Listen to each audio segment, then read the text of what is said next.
Bismillahirrahmanirrahim. Assalamualaikum warahmatullahi wabarakatuh. Alhamdulillah, wassalatu wassalamu ala rasulillah wa ala alihi wa ashabihi wa man tabi'ahum bi ihsanin ila yaumiddin, amma ba'd. Para pemirsa dimanapun Anda berada, rahimani wa rahimakumullahu jami'an. Kita sampai di pembahasan tentang kejadian-kejadian yang terjadi pada tahun 9 Hijriyah yang dibawakan oleh Syekh Wahid bin Abdussalam Bari hafizahullah ta'ala di dalam kitab beliau Khulasatul Bahiyah fi Tartib Ahdas Siratin Nabawiyah. Wa fiha 29 hadasan. Kata Syekh Wahid bin Abdussalam Bari, kata penulis hafizahullah ta'ala, ada 29 kejadian pada tahun ke-7 Hijriyah ini. Yang pertama, pada bulan Muharram pada tahun ini, pada bulan yang pertama, yaitu Nabi SAW radda an-Nabi SAW ibnatahu Zainab ala Abil As ibni Ar-Rabi'i bin nikahil awal. Nabi SAW mengembalikan putri beliau yaitu Zainab binti Muhammad kepada Abu Al-As bin Ar-Rabi' dengan nikahnya yang pertama. Apa maksudnya dengan nikahnya yang pertama? Yaitu setelah Abu Al-As masuk ke dalam agama Islam, memeluk Islam, maka dikembalikan Zainab tanpa mengulangi akad nikah kembali. Ya, setelah dia masuk Islam, berpisah dia, karena Abu Al-As awalnya tidak mau menerima Islam, maka setelah masuk Islam dikembalikan oleh Nabi SAW kepada Abu Al-As tanpa diulangi nikahnya. Yaitu maksudnya dengan nikah yang pertama. Lalu pada bulan yang sama, nomor 2, bulan Muharram juga, terjadilah perang Ziqard ala rajih, yang menurut pendapat yang kuat, ya. Dan ini terjadi 3 hari sebelum perang Khaybar. Perang Ziqard ini terjadi 3 hari sebelum perang Khaybar, yang tokoh utamanya, tokoh utama dan periwayat utama dalam perang ini adalah Salamah bin Al-Aqwa, sahabat yang mulia Salamah bin Al-Aqwa. Hadis-hadis yang berbicara tentang perang Ziqard ini kebanyakan mengisahkan bagaimana keberaniannya Salamah bin Al-Aqwa yang digelari oleh Nabi SAW sebaik-baik pelari kita, yaitu Salamah bin Al-Aqwa, ya. Sebaik-baik pelari kaum muslimin yaitu Salamah bin Al-Aqwa. Lalu pada bulan yang sama juga terjadilah perang Khaybar, penaklukan Khaybar. Wa fi ghazwati Khaybar hurrimat luhumul humur al-ahliyah. Pada perang Khaybar inilah, yang nomor 4, terjadilah atau diharamkanlah kedelai atau keledai jina, ya. Terjadi diharamkan keledai jina, ya, ahliyah di sana maksudnya jina. Atau tepatnya kejadiannya pada malam hari, ketika para sahabat mereka kelaparan di Khaybar, maka mereka pun akhirnya menyalakan api-api untuk membakar keledai-keledai jina, keledai-keledai peliharaan. Maka Nabi SAW pun bertanya, apa yang akan kalian lakukan dengan ini? Kami ingin membakar keledai ini, kata para sahabat. Maka Nabi SAW pun kemudian menjelaskan bahwasanya Allah dan Rasulnya telah mengharamkan keledai al-ahliyah, yaitu keledai peliharaan. Wa fi ghazwati Khaybar qadima ala Rasulillah sallallahu alaihi wasallam Ja'far ibnu Abi Thalib. Pada perang Khaybar lah kemudian datang sepupu Nabi SAW yaitu Ja'far bin Abi Thalib, datang menemui beliau, ya, dari Habasyah, karena Ja'far bersama sekelompok para sahabat hijrah dari Mekah ke Habasyah.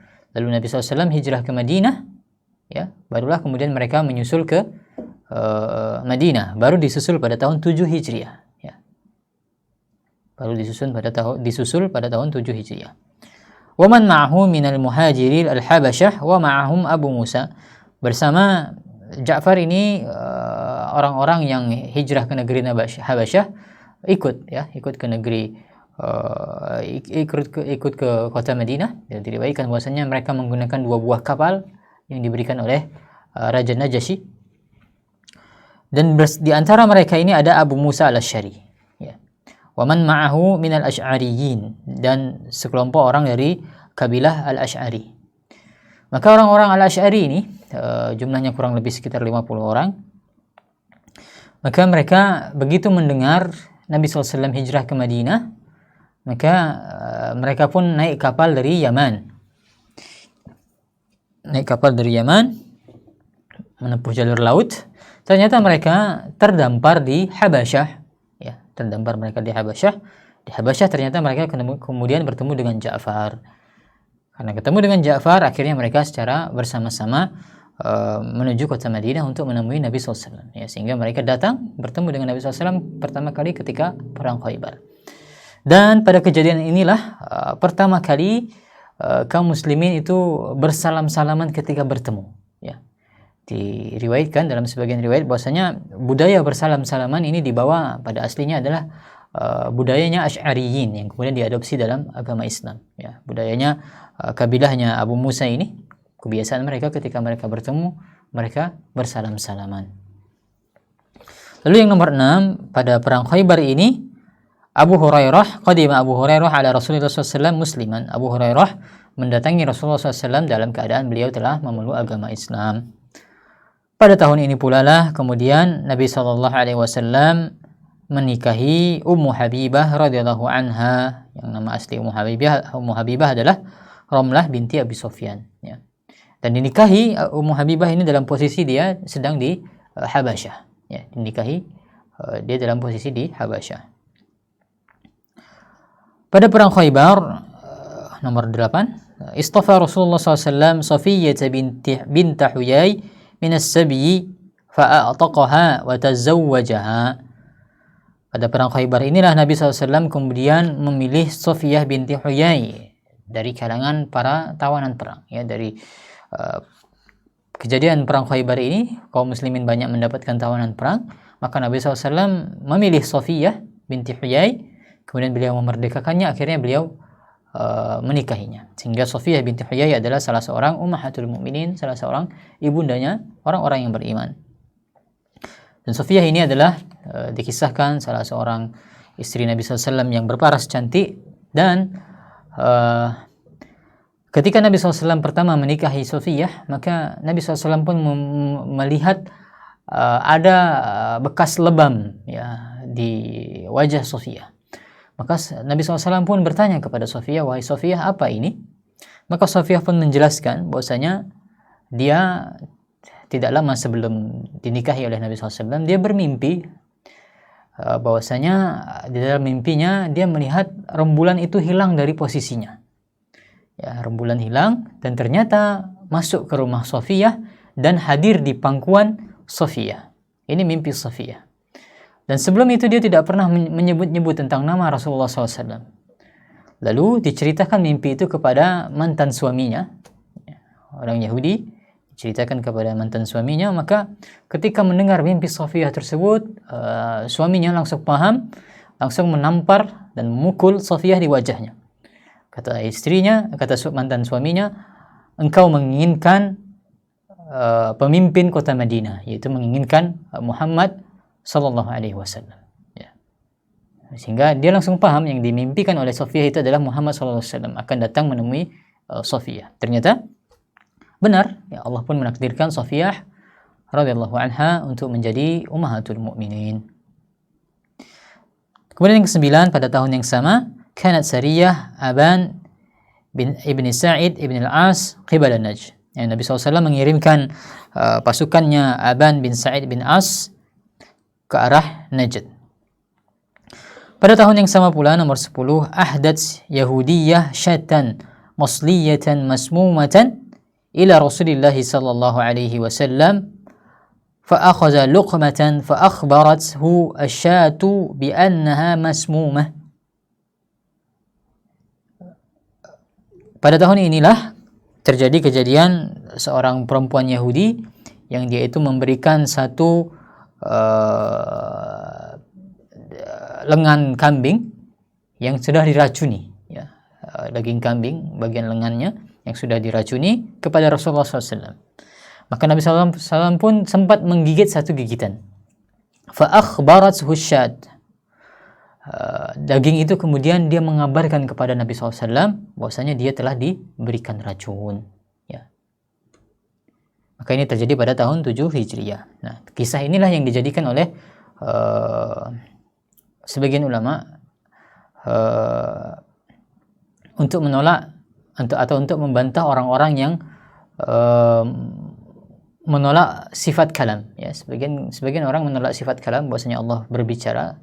Di antara dalil mereka adalah kata mereka, kalau Allah berbicara, mau tidak mau nanti ada makhrajnya, kemudian ada alatnya, ya, ada tempat keluar suara, ada alat yang dibutuhkan untuk menghasilkan suara dan kalam itu, semacam lidah, dibutuhkan makhraj, dibutuhkan lidah, dibutuhkan kerongkongan, dibutuhkan katup suara, kata mereka.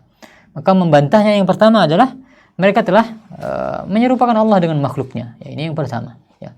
Allah tidak serupa dengan makhluknya. Jika mereka mengatakan demikian, maka mereka telah membayangkan Allah sama dengan makhluknya. Kemudian yang kedua, kata para ulama, tidak demikian konsekuensinya. Ya. Sesuatu yang dia bisa berbicara, maka belum tentu dia harus memiliki lidah, memiliki mulut, dan seterusnya. Salah satunya adalah dalilnya ini. Ya. Bagaimana kambing dia bisa berbicara kepada Nabi SAW, daging kambing. Ya, bisa berbicara kepada Nabi SAW, tidak ada lisannya, tidak ada lidahnya, tidak ada mulutnya. Sebagaimana juga kita telah baca pada bab-bab sebelumnya, bagaimana batu dan pohon diriwayatkan menyampaikan salam kepada Nabi SAW di masa awal kenabian beliau. Ya, di kota Mekah ada batu dan pohon yang mengucapkan salam yang bisa didengar kepada Rasulullah SAW tanpa dia memiliki lisan, tanpa dia memiliki mulut. Kemudian yang ke-11 pada tahun ini pula, Hatib ibnu Abi Balta'ah itu datang menemui Nabi SAW dari Muqawqis, ya, diutus dari Muqawqis, dan bersama Hatib bin Abi Balta'ah ini dibawakan hadiah, yaitu berupa budak perempuan bernama Mariyah dan juga saudara perempuannya atau saudari perempuannya, yaitu yang bernama Sirin, dan juga ya, bagal maksudnya hewan bagal, yaitu peranakan antara kuda dan keledai, dan juga himar, keledai, dan juga kuswah, ya, salah satu jenis pakaian. Maka ini dihadiahkan kepada Nabi SAW. Fa'aslamat Mariyatu wa ukhtuha qabla qudumiha ala Rasulillah sallallahu alaihi wasallam. Maka Mariyah dan saudarinya ini, yaitu Sirin, telah memeluk Islam sebelum sempat bertemu kepada Rasulullah SAW. Maka Nabi SAW pun memilih Mariyah, ya, sebagai di bawah kepemilikan beliau. Maka dari Mariyah inilah kemudian dilahirkan Ibrahim. Kemudian si Sirin, ukhtinya tadi, saudari perempuannya itu dihadiahkan kepada Hasan bin Sabit. Maka ini dia adalah ibu dari anaknya, ya, yaitu Abdurrahman. Fa Ibrahimu ibnu Khalah. Maka Ibrahim adalah anak laki-laki dari bibinya. Kemudian walamma insarafa Rasulullah SAW min Khaybar, ketika Nabi SAW telah pulang dari Khaybar, Nabi SAW kemudian mengutus Muhaisah bin Mas'ud kepada tempat yang bernama Fadak, yang dihuni oleh orang-orang Yahudi. Yad'um ila Islam, yang mereka ini diajak kepada agama Islam, untuk memeluk Islam. Fasalahu Rasulullah SAW ala nisfil ard. Maka penduduk kota Fadak ini, orang-orang Yahudi ini, mereka tidak mau masuk Islam, tetapi mereka mengajukan perjanjian damai dengan imbalan bahwasanya mereka akan memberikan separuh dari negeri mereka, ya, separuh dari perkampungan mereka diberikan kepada Rasulullah SAW sebagai bentuk wujud perjanjian damai, ya. Faqabila dzalika minhum, maka Nabi SAW pun menerima syarat ini, ya, menerima perjanjian damai ini. Wa kana nisfu Fadak khalisan li Rasulillah sallallahu alaihi wasallam. Maka jadilah separuh dari perkampungan Fadak ini dimiliki oleh Rasulullah SAW. Li'annahu lam yujiful muslimuna alaihi bi khailin wala rikabin. Karena tidak ada satupun pasukan kaum muslimin yang telah sampai ke Fadak ini, ya, mereka sudah menyerahkan diri, ya, sudah menyerahkan diri atau sudah mengajukan perjanjian damai sebelum pasukan kaum muslimin sampai di sana, ya. Fakana yasrifu ma ya'tihi minhu ala abna'i sabil, ya. Maka tadi ini murni jadi milik Rasulullah SAW, ya. Kalau pasukan sudah sampai maka para pasukan ini berhak untuk mendapatkan bagian. Akan tapi ternyata para pasukan belum sampai sehingga ini murni milik Rasulullah SAW. Nah, maka apa yang dilakukan oleh Nabi SAW, Nabi SAW pun kemudian menggunakannya atau memanfaatkannya untuk dibagi-bagikan kepada abna'is sabil, kepada ibnu sabil, ya, kepada orang-orang yang kehabisan bekal di dalam perjalanan mereka. Wa fi munsarifihi min Khaybar aidan fataha Wadil Qura. Pada sekembalinya beliau dari Khaybar pula, perang Khaybar, maka ditaklukkanlah Wadil Qura. Wa ghanima amwalaha wa taraka ardaha ma'al yahudi ala syatri ma yakhruju minha ka ahli Khaybar. Lalu mereka pun kemudian Nabi SAW pun mendapatkan banyak harta ghanimah di sana, dan membiarkan orang-orang Yahudi untuk menetap di sana ala syatri ma yakhruju minha ka ahli Khaybar, ya. Dan kemudian mereka juga mengeluarkan upeti, ya, sebagaimana yang telah diterapkan kepada penduduk Khaybar. Walamma alima yahudu Taima ma jara li ikhwanihim fi Khaybar wa Fadak wa Wadil Qura salahu Rasulullah SAW wa aqum bi amwalihim. Ketika orang-orang Yahudi yang tinggal di Taima mereka mengetahui apa yang terjadi dengan saudara-saudara mereka dari kalangan Yahudi di Khaybar, di Fadak dan Wadil Qura, maka mereka juga mengajukan perjanjian damai dengan Nabi SAW, wa aqamu bi amwalihim, dan mereka tetap mengelola harta mereka, ya. Harta mereka tidak dirampas oleh kaum muslimin, akan tapi mereka tetap dipersilahkan kelola harta kalian sendiri, dan mereka perlu untuk membayar upeti. Wa fi marji'ihim ila al-Madinah nama Rasulullah SAW wa ashabuhu an salatil fajri hatta tala'at asy-syams. Nah, maka pada kejadian inilah kemudian Nabi SAW itu sepulangnya dari Khaybar lalu sampai ke kota Madinah, Rasulullah SAW dan para sahabat beliau itu ketiduran sampai terlewat waktu sholat subuh, akhirnya matahari telah terbit, ya, karena kelelahan yang mereka miliki. Sehingga pada tahun 7 Hijriah inilah, setelah kejadian perang Khaybar, terjadi kisah yang ma'ruf ini. Lalu setelah perang Khaybar nomor 16, احتال الحجاج ابن علاد السلمي على مشركي مكة حتى استنفذ ماله منهم.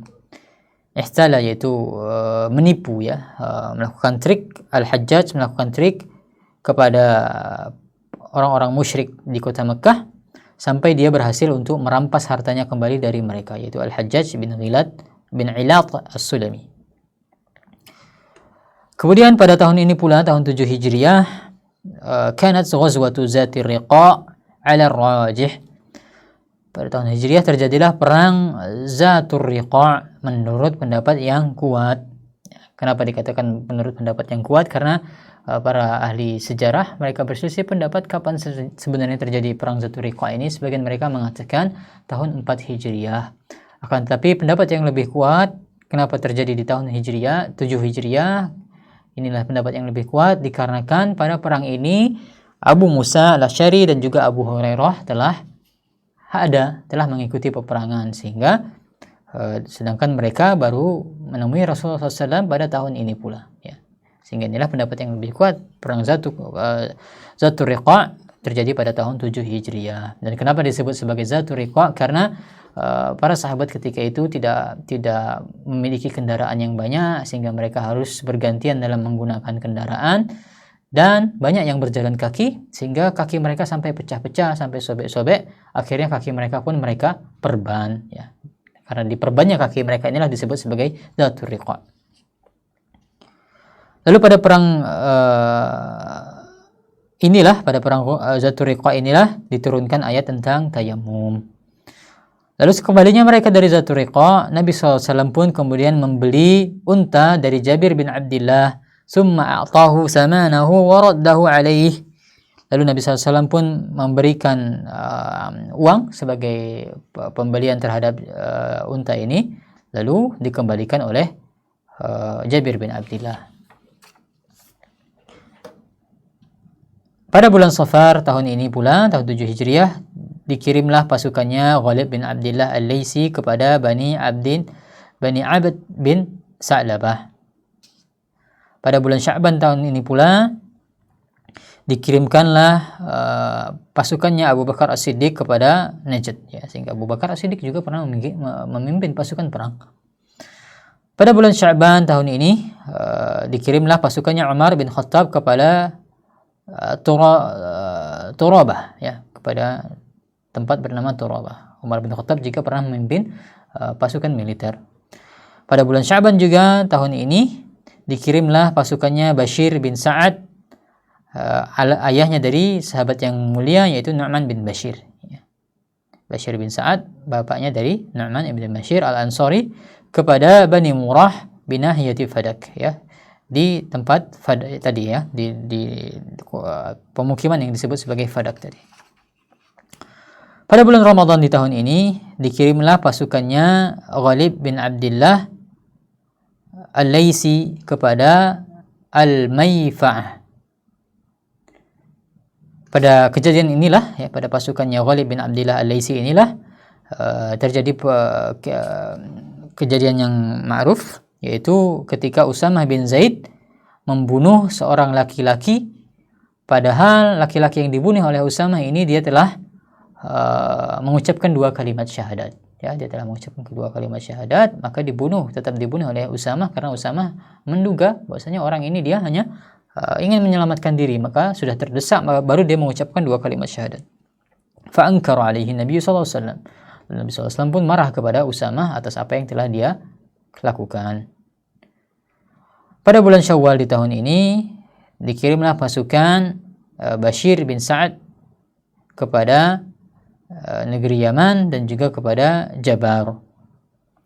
Lalu pada bulan Zulqa'dah di tahun ini barulah dilakukan Umratul Qadha, ya, sebagai umrah qadha, karena yang sempat tertunda pada kejadian perjanjian Hudaybiyah, baru ditunaikan di tahun 7 Hijriah ini. Pada bulan Zulqa'dah di tahun ini tazawwaja bi Maimunah binti Al-Haris. Pada tahun 7 Hijriah Nabi SAW menikahi Maimunah binti Al-Haris. Lalu pada bulan Zulqa'dah di tahun ini dikirimlah pasukannya Abi Al-Awja As-Sulami kepada Bani Sulaim. Kemudian yang terakhir pada tahun ini pula lah aslama Imranu ibnu Husain wa abuhu radhiyallahu anhuma. Pada tahun ini tahun 7 Hijriah Imran bin Husain dan bapak beliau itu memeluk agama Islam. Baik, demikian yang kita baca pada kesempatan kali ini tentang kejadian-kejadian yang terjadi pada tahun 7 Hijriah yang diringkas oleh Syekh Wahid ke dalam 29 poin yang telah kita baca. Demikian, lebih kurangnya mohon maaf. Mudah-mudahan ada manfaatnya. Wallahu ta'ala a'lam wa sallallahu ala nabiyyina Muhammad wa ala alihi wa sahbihi wa sallam. Subhanakallahumma wa bihamdika asyhadu an la ilaha illa anta astaghfiruka wa atubu ilaik. Assalamualaikum warahmatullahi wabarakatuh.